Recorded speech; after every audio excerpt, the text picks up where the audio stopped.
Nightcast. Stephen Lloyd Gilbreth brings you the current news from the world today and how it relates to Bible prophecy.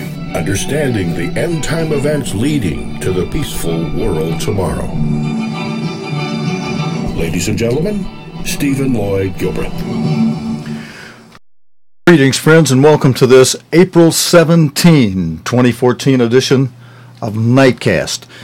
Tonight in the news, to start out with, friends, from the Ukraine, 3 people were killed in a raid on a base in eastern Ukraine overnight, according to the country's interior ministry, as the U.S., Russia, and the EU and Ukraine began their crisis talks today in Geneva. The 3 pro-Russian separatists were killed in a clash with Ukrainian forces, according to the Interior Minister of Ukraine in a comment he gave on Facebook. The Geneva meeting is the first such gathering since the crisis escalated. James Reynolds opens our news report tonight, reporting from the site of the clash.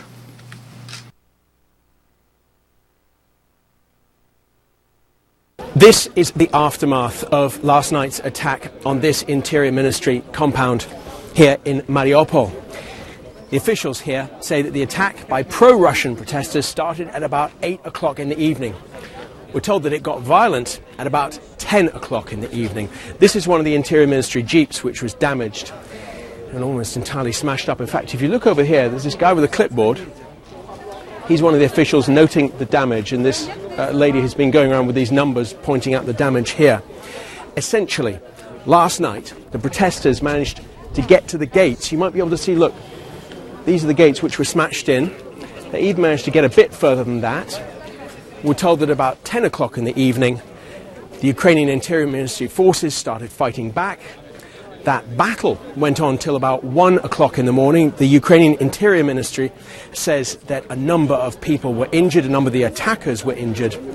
And really, what you see here gives evidence of the difficulty faced by the Ukrainian authorities here in eastern Ukraine.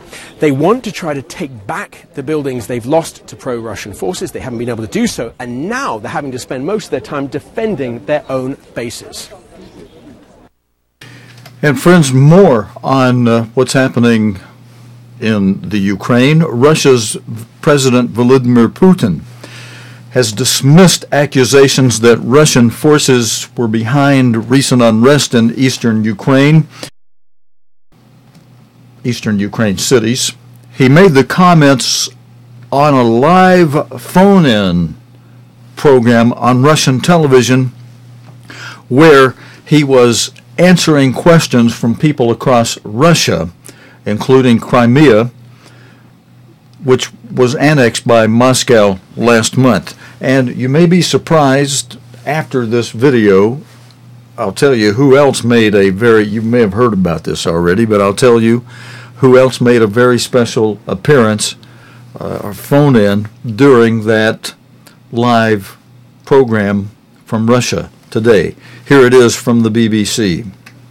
What would you say to the statements from the West and in Ukraine that there's the Russian forces, the hand of Russia, behind this unrest in the east of Ukraine? They claim that Russian units are operating there. This is all nonsense. There are no Russian units in the eastern Ukraine, no instructors, no such special services. These are all local residents. And the best proof of that is that people literally have taken off their masks. And I told my Western partners, there's nowhere for them to go. They won't leave. They're the owners of this land, and you should talk to them.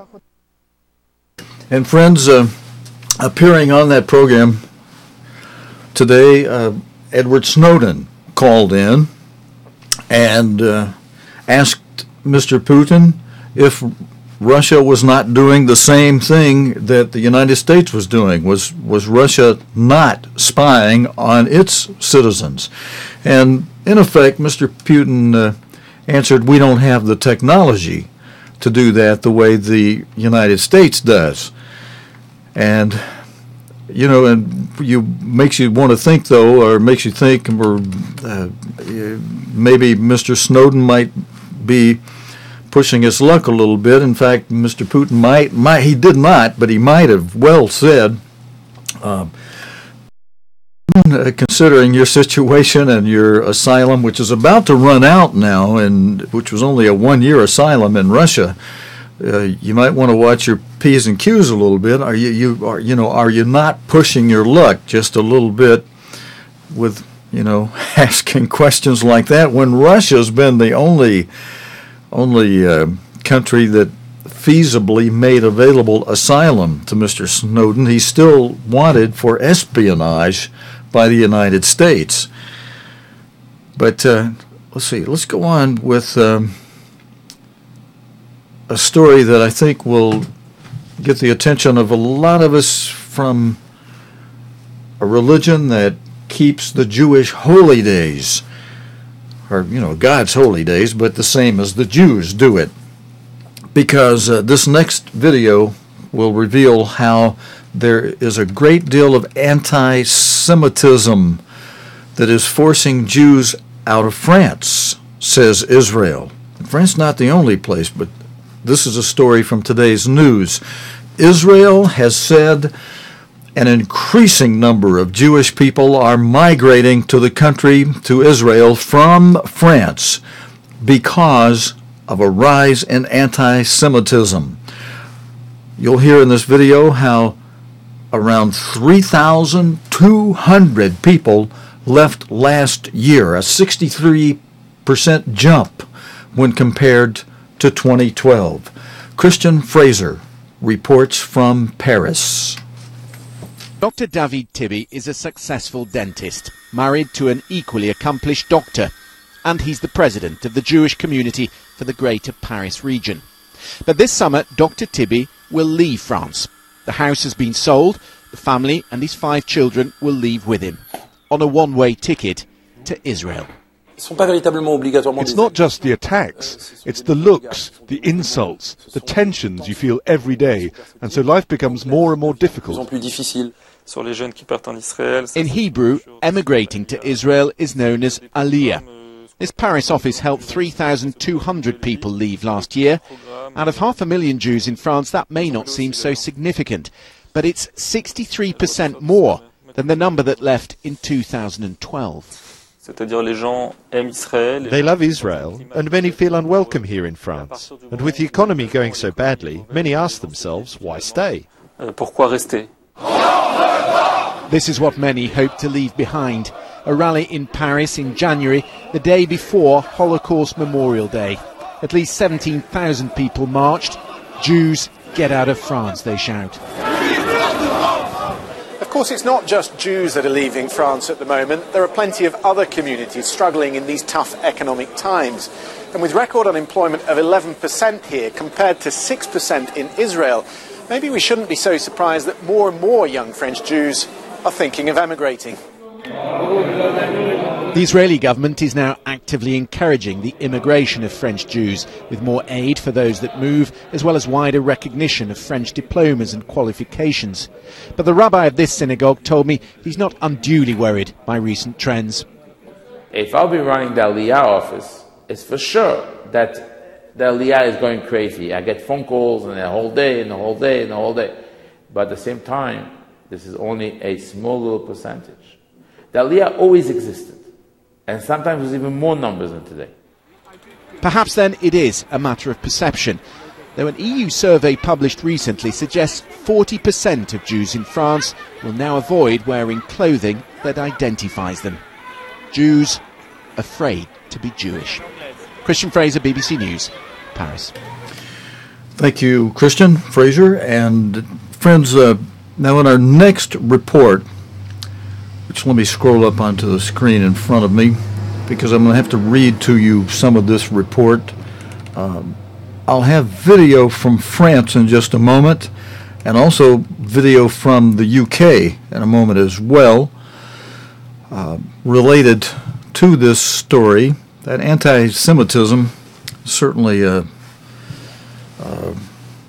something to take note of, and something that will affect many people who are Sabbath keepers today, because anti-Semitism will run against those who keep the Sabbath. It won't just be against the Jews or the Jewish people or the Jewish religions. It'll be against anyone who's out there keeping the Sabbath day instead of Sunday, which is going to be sanctioned by the Roman Catholic Church. And as the EU gains a stronger hold, which it's doing, and I'll have some news on that for you in just a moment.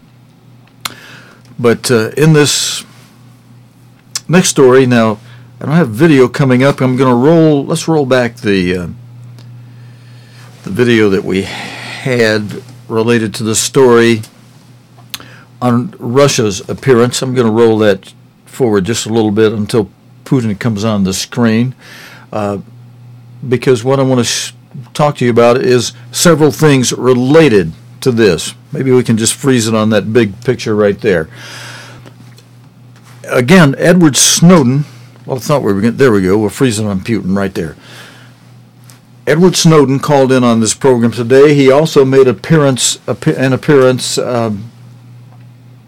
by live video stream in another program I'll tell you about in a moment.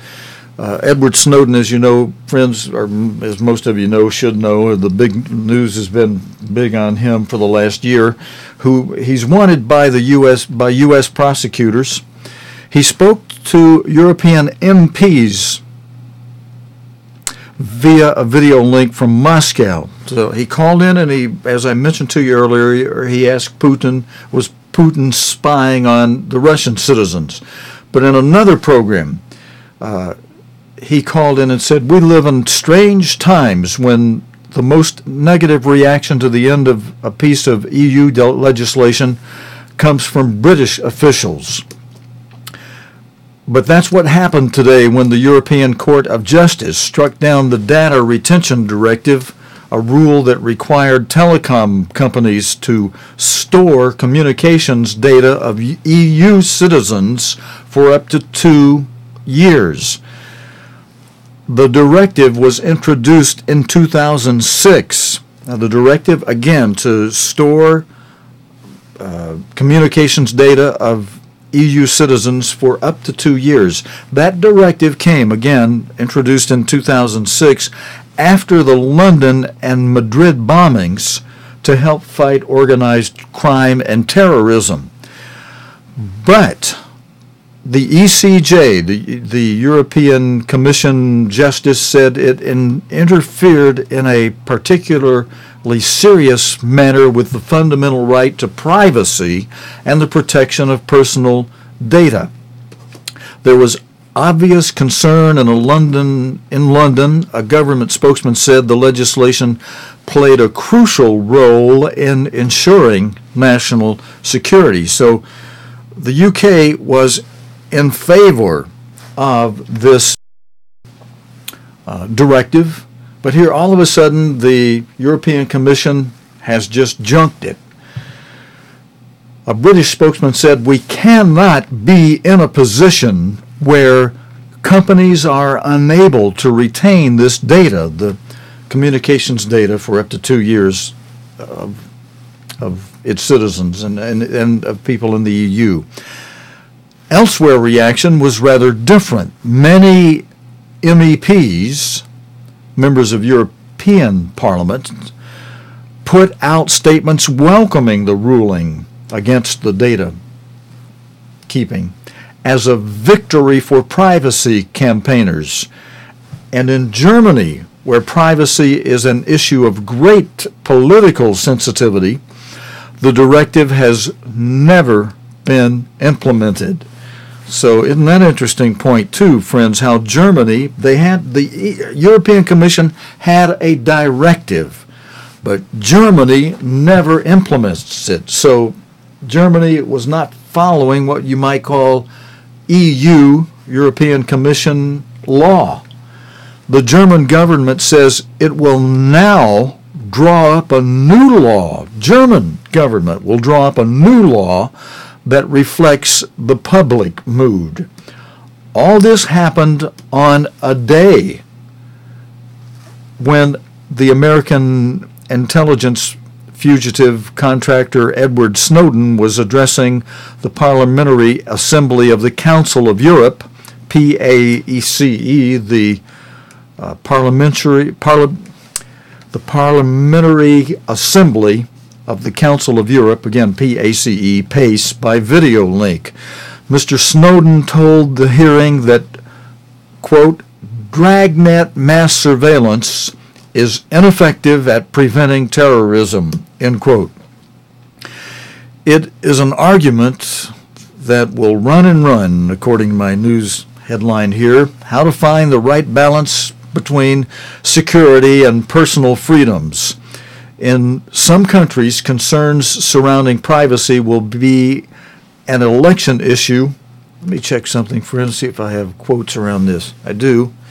In some countries, concerns surrounding privacy will be an election issue. Many current MEPs certainly feel strongly about it and believe it's an issue where the European Parliament can play a defining role in defending the public interest. All right, now those are from my head notes relating to that story. Now, in this next video, next couple of videos I have relate to both France and the EU.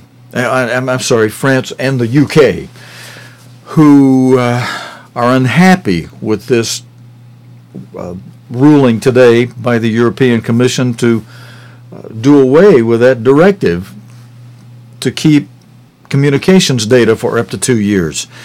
And they're unhappy with other things too. France's Front National Party, the FNP leader, has open arms to the UKIP,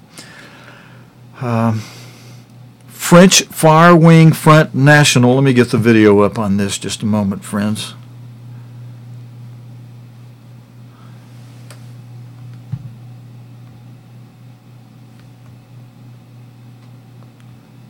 Okay, maybe this video is starting in black. French far right-wing Front National FN party has said that the leader of that party has said she would welcome collaboration with the UK's UKIP with open arms.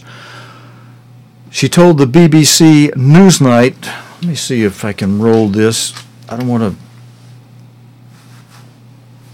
We're having just a little problem with that video.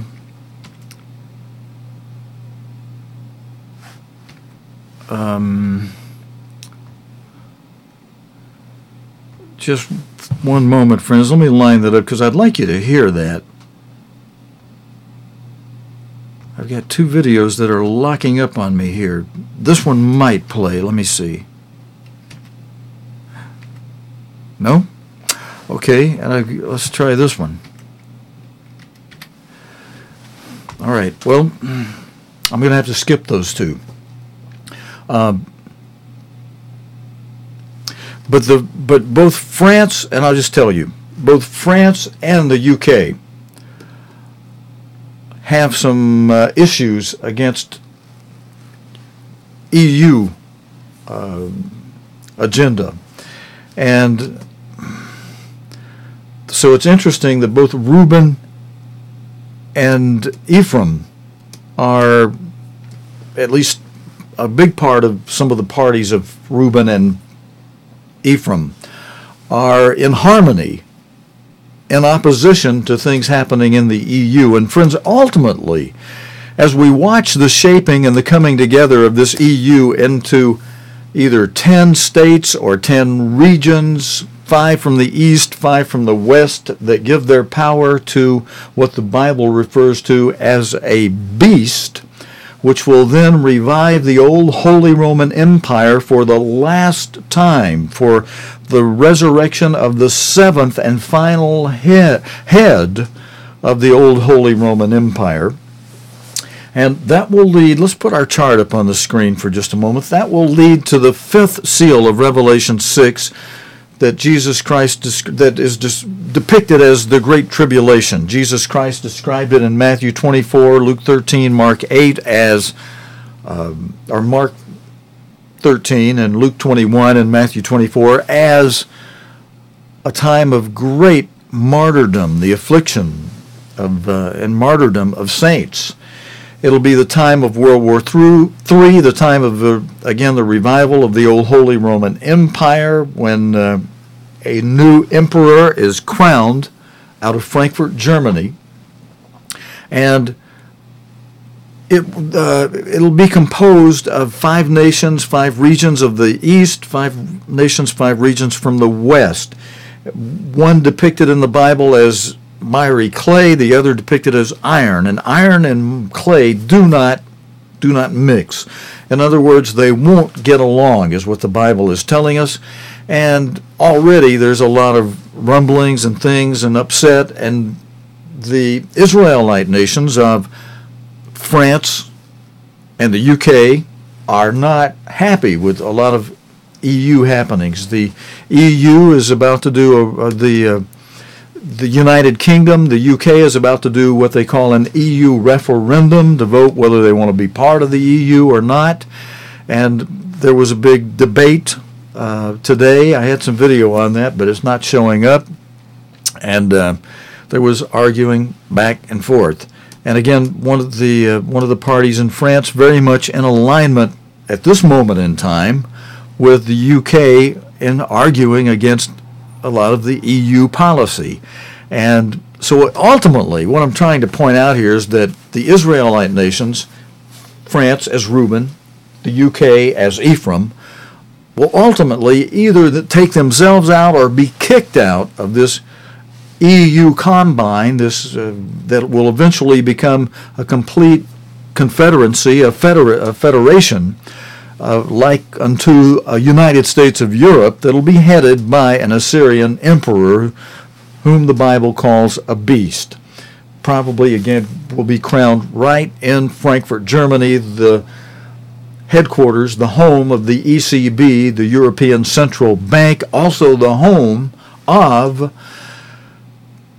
the hall where most of the emperors from the past Holy Roman Empire were coronated, were crowned in a coronation ceremony in which the Pope was present and placed the crown on the heads of most of these emperors. Now, let's cover something related to the Ukraine in the few minutes we have left, friends.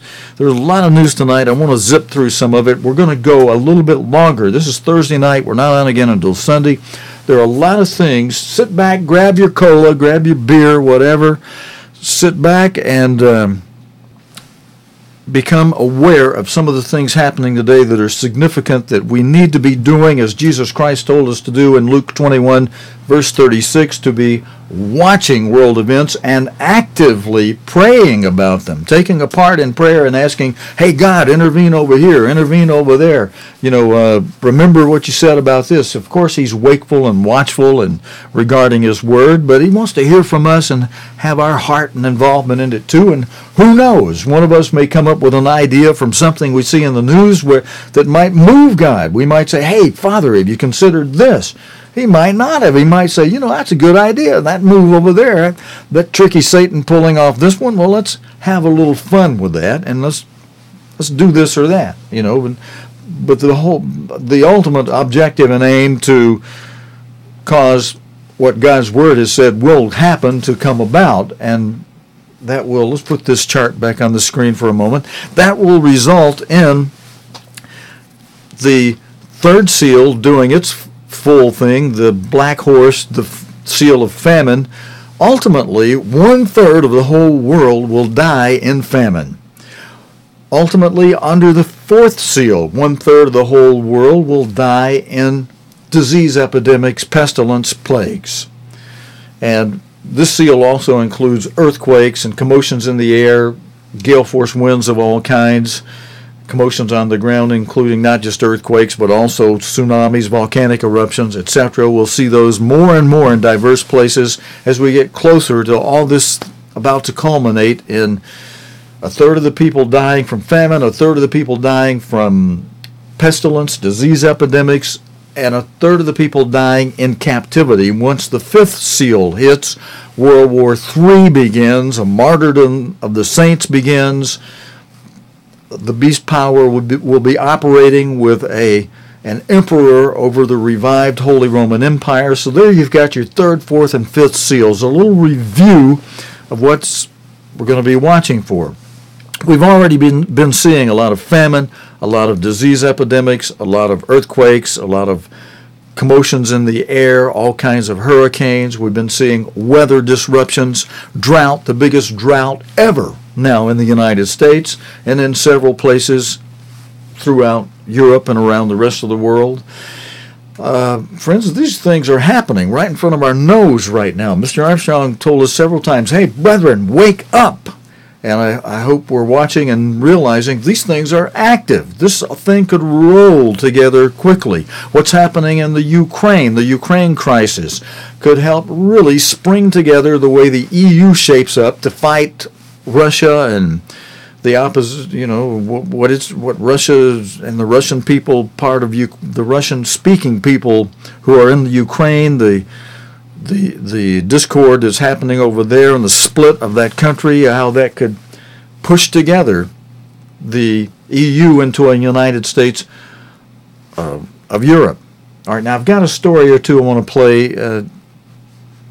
in the time that we have remaining. We're going to take, as I mentioned, a little extra time tonight. We'll either go 45 minutes or a full hour tonight, friends. There's a lot of news. Let's roll right into it. This next story related to the Ukraine crisis I was just mentioning. The head notes ask, how strong are Ukraine's ties to Russia? Ukraine, whose name means borderland, that's what Ukraine means, borderland, has a long history with the Russian Federation. As part of the Soviet Republic, many Russians settled within its borders, but how strong is pro-Russian sentiment from there now? Newsnight's diplomatic editor Mark Urban looks at how the country's borders have changed since 1922. You should find this report extremely interesting, friends, some real history of the Ukraine. This video will show how the Ukraine's borders have changed since 1922. Wait till you see the way these things shape around, and assesses what could happen next. Ukraine. Even the name means borderland. It's a place where the shifting realities of power have caused frontiers to migrate. The 1922 Soviet Republic was considerably smaller. It also had many Russian settlers in the east, which would grow into the industrial heartland, home to coal mining and heavy industry, the powerhouse of Ukraine. More Russians arrived after the famine engineered by Stalin in the 1930s left the east depopulated. After the war, he also shifted borders westwards, adding land from Poland and other countries, absorbing millions of new citizens with a very different perspective to the Russians. Then, in 1954, Crimea was added too. Crimea, more than 58% Russian, is the only area where they're in the majority, and that made its annexation by Russia simpler. In the east, home to nearly 14 million Ukrainians, even the Donetsk region doesn't have a Russian majority. It and the neighbouring Lugansk have 38 to 40% Russian population. Asked whether they supported possible use of Russian troops in Ukraine, even in the east, only 24% said yes in a recent survey, but in western Ukraine that was only 1%. As for future ties, while most Ukrainians wanted closer ties with the EU, it's different in the east. Only 22% said they'd vote yes to that there, whereas 62% said they wanted to join Mr. Putin's Eurasian Customs Union. It's that gulf in attitudes over trade, autonomy, and the future that could now break Ukraine itself apart. And friends, related to this story, today in Geneva, it was a day for crunch talks. Russia, the United States, the European Union, and Ukraine have met in Geneva with the purpose of trying to reduce escalating tensions over eastern Ukraine. Deep disagreement over the issue has led to the worst crisis between the United States and Russia since the Cold War. Nighttime clashes in Mariupol. Pro-Russian separatists throw petrol bombs into a Ukrainian National Guard base. Troops inside fire shots. Around a dozen people are injured. At least one received treatment for a stomach wound. The Interior Ministry says 3 people died. They are the first deaths to be acknowledged by the authorities in Kiev since the Ukrainian military's so-called anti-terrorist operation began. The commander of this base is responsible for what happened. He did not agree with our attempt to negotiate. He accused us of being terrorists, and after, the shooting started. In Kiev, a different version of events. Terrorists attempted to storm the base. They aimed to seize weapons and military vehicles. 63 have been arrested. In Moscow today, Russians had the chance to phone President Putin live on TV.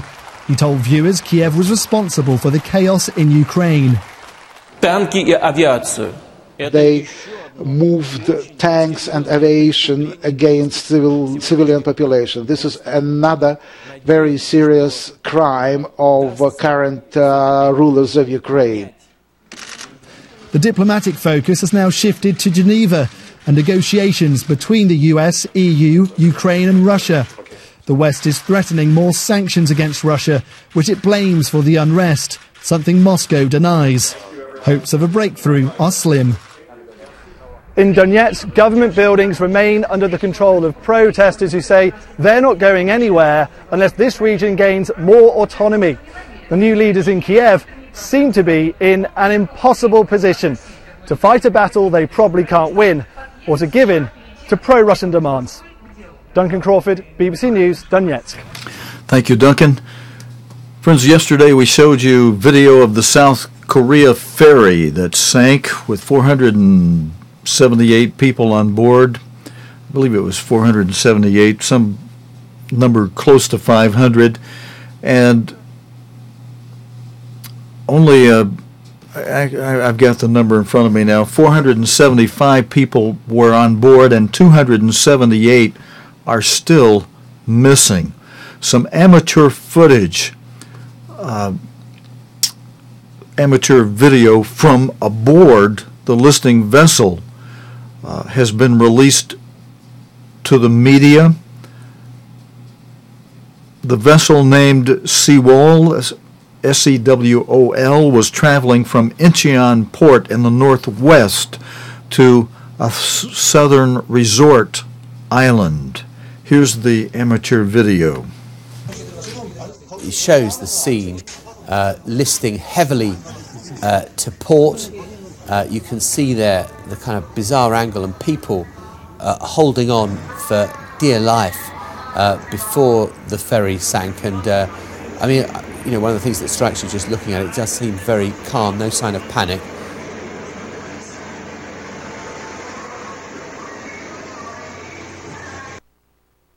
And friends, here's some video from today's news related to that. The president of the company that operated the South Korean ferry that sank with the 475 people on board has said executives have committed a grave sin, as he put it. He had to be held up by 2 men as he made an apology to the victims and their families of the disaster. 우리 청해진 해운 임직원 여러분들 정말로 죽을 죄를 졌습니다. 이번에 희생된 여러분들과 또 그 유가족 여러분들 또 또 국민들에게 진심으로 사죄합니다.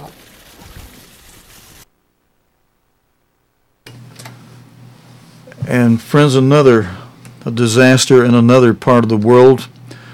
New footage has emerged showing the extent of the deadly fires that swept through a town in western Chile. The images show firefighters battling the blaze at its peak over the weekend. At least 15 people were killed. And let me back up my notes just a moment, and referencing the video you just saw on the South Korean ferry. Instead of assuming you're going to remember what we said last night, let me make mention of what happened in the sinking of that ferry in South Korea. Officials there say 179 people have been rescued out of the 475 people on board, with emergency services still searching for about 280 people still missing. 18 people have been confirmed dead on that South Korean ferry. Now, in the following video, with scenes of the Chile blaze filmed by a firefighter helmet camera, this new footage that's emerged shows the full extent of the deadly fires that swept through the town in western Chile. The images, again, show firefighters battling the blaze at its peak over the weekend. At least 15 people were killed and destroyed, and this fire destroyed many homes in the historic port city there. Katharina Moe reports.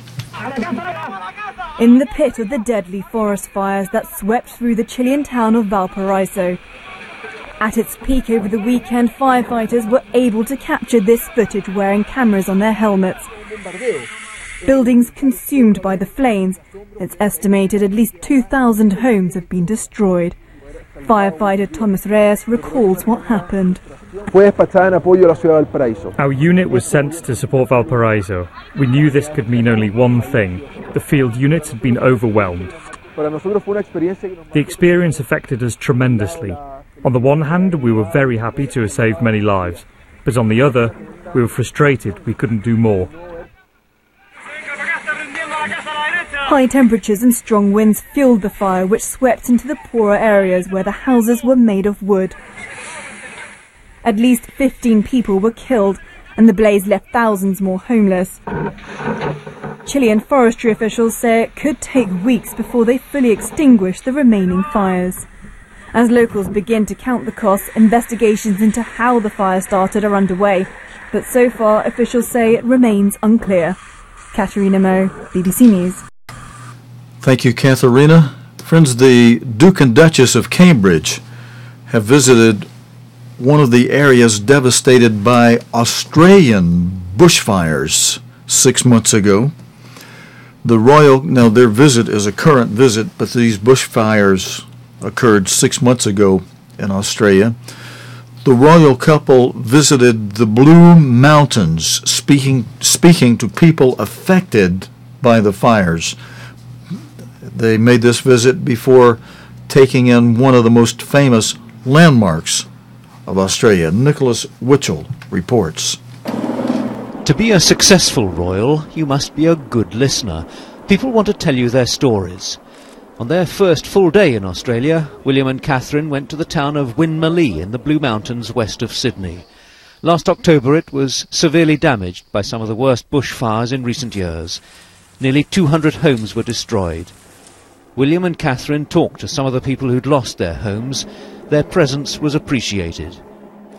For them to come out, all this way to say hello, especially to my children and to us, and say, I'm sorry this happened to you, it means an awful lot. So they were lovely and warm. I got a kiss from Kay, and they're going to come back to my house, have a cup of tea when it's rebuilt. They met some of the firefighters who struggled for days to contain the fires and heard their stories.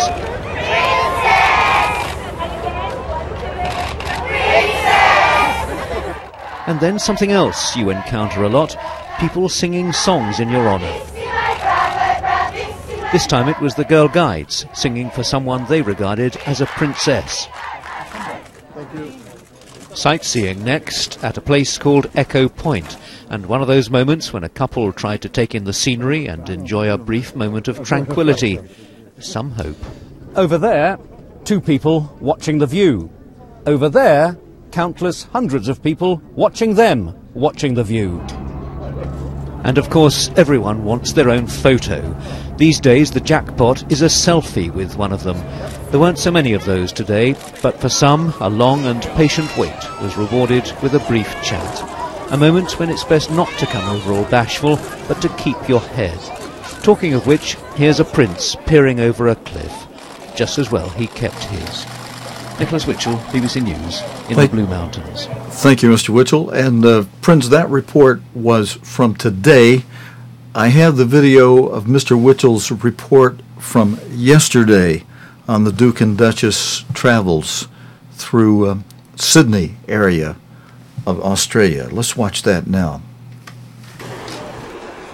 Another airport arrival, this time in Australia, and another appearance by George. Once again carried down the aircraft steps by his mother, who'd chosen bright yellow for her debut in Australia. For his, George found himself shaking a few of the VIP hands which were being held out to him. There was a change of carrier from mum to dad, followed by a vigorous bout of bouncing. And then there was one of those bunches of flowers which people keep giving to mum to inspect, all pretty much becoming part of a day's work for this particular 8-month-old. William and Catherine headed into central Sydney. Most of the city carried on with its day as normal. There was no ceremony or great public welcome. But at the Opera House, by Sydney Harbour Bridge, a few thousand had gathered in the autumn sunshine to see them. Inside the Opera House, William spoke about his family and the deep regard it feels for Australia. His own, he said, had been learnt directly from the Queen. The affection that my grandmother the Queen has for this nation is infectious. As for George, well, he's no idea what Australia is, of course. But at the weekend he's due to meet a bilby, a small furry animal, when they visit Sydney Zoo. I suspect George's first word might be bilby, only because koala is harder to say. William's underlying message seemed to be clear. Australia matters to the royal family, and as they arrived in the country, there was evidence that Republican feelings may have been stemmed. This is the Sydney Morning Herald, the main newspaper here, and a front-page headline, "As Royals Arrive, Republic Recedes." The story states, support for an Australian republic has slumped to its lowest level in more than 3 decades. A poll had found 51% wanting to keep the monarchy, 42% favouring a republic. For the moment, monarchy seems to be winning the day. Nicholas Witchell, BBC News, Sydney. Okay, so there's an update on the royal couple of the UK's travels in Australia. Friends, in the United States, during these days of unleavened bread that many are celebrating, 2 days ago, on the first day of unleavened bread, people in America were treated to a rare celestial show as the Earth's shadow fell across the moon. The moon appeared to change color from orange to blood red during the total lunar eclipse. Now, there is an American evangelist who is quite possibly making a lot of money from the sale of a popular book he's authored on 4 blood moons. In this video, science correspondent Jonathan Amos told BBC World what caused the blood moon.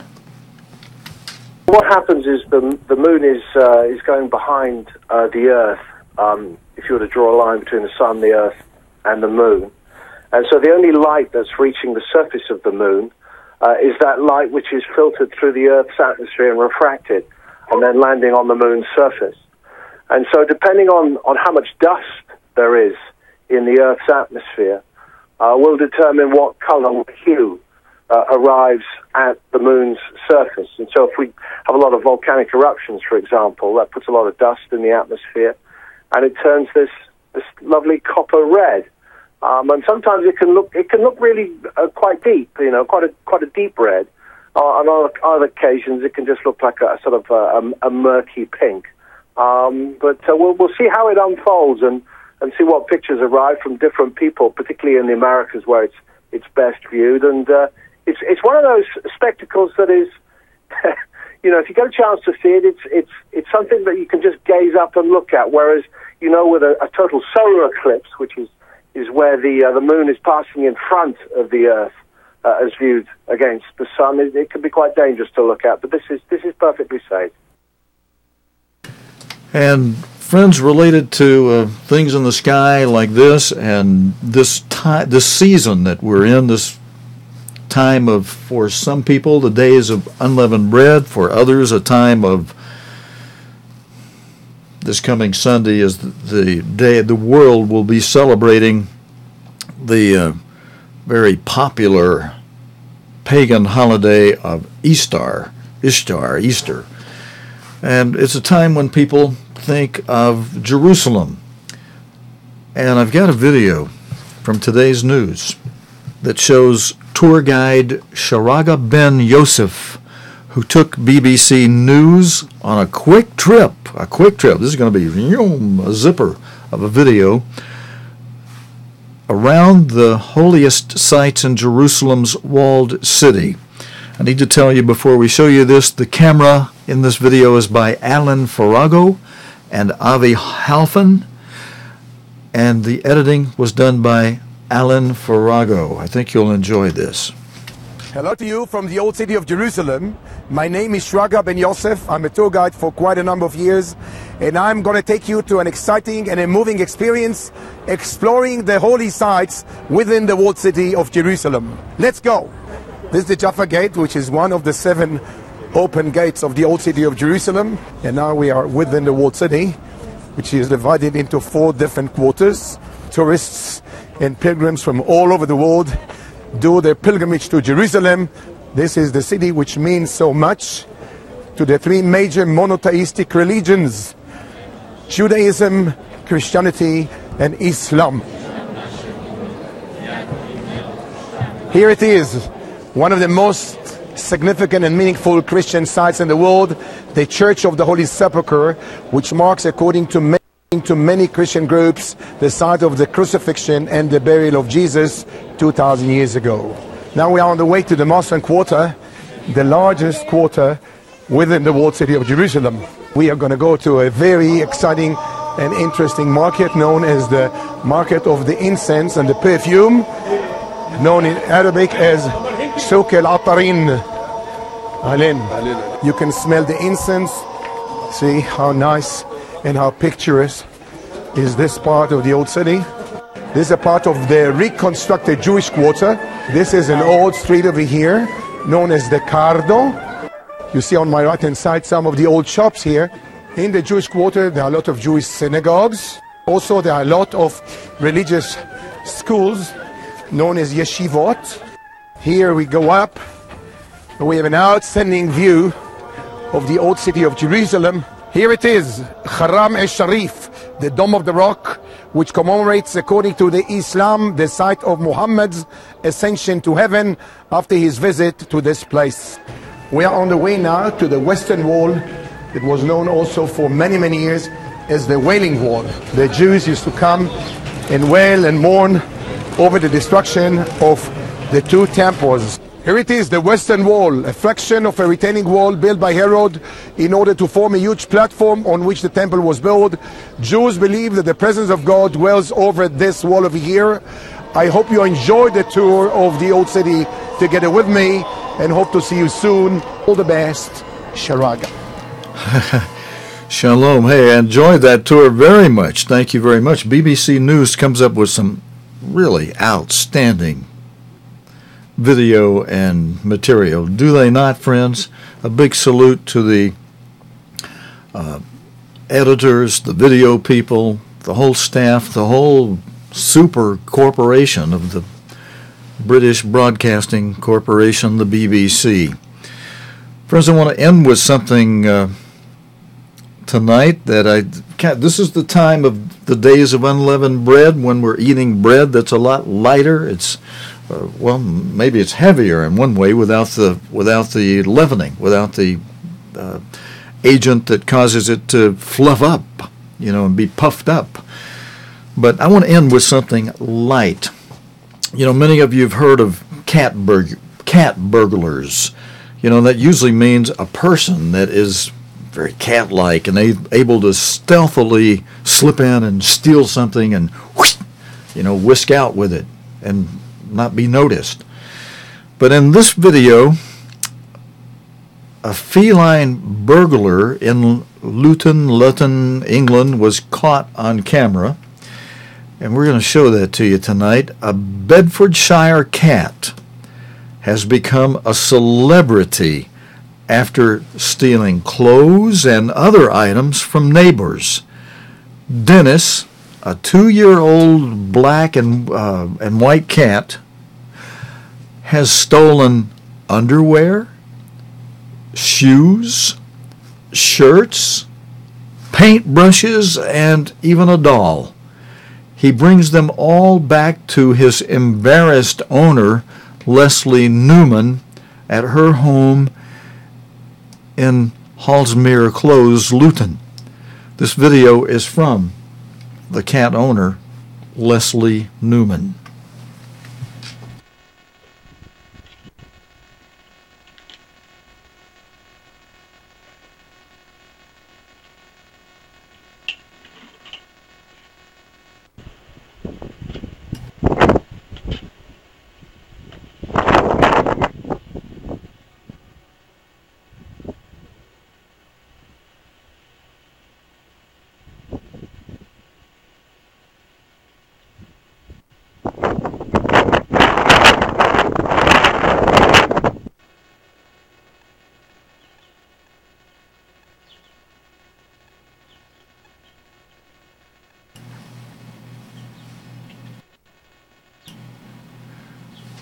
Whoops, can't quite get that one in there. What am I going to do?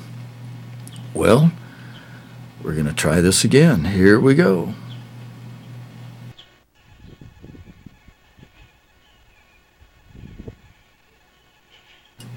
And it's not over yet, friends. Here comes the cat again with another of its captures. Whoop, in she goes with something there. And that's it. And friends, that's it for tonight's report. Today's current news related to the Bible and prophecy, and something a little fun too. Until next time, this is your host, Stephen Lloyd Gilbreth, saying so long, friends. You have been watching Nightcast with Stephen Lloyd Gilbreth. Nightcast can be seen Sunday through Thursday nights here on cogtv.org. Tonight's program is also available anytime on demand in the cogtv.org video archive.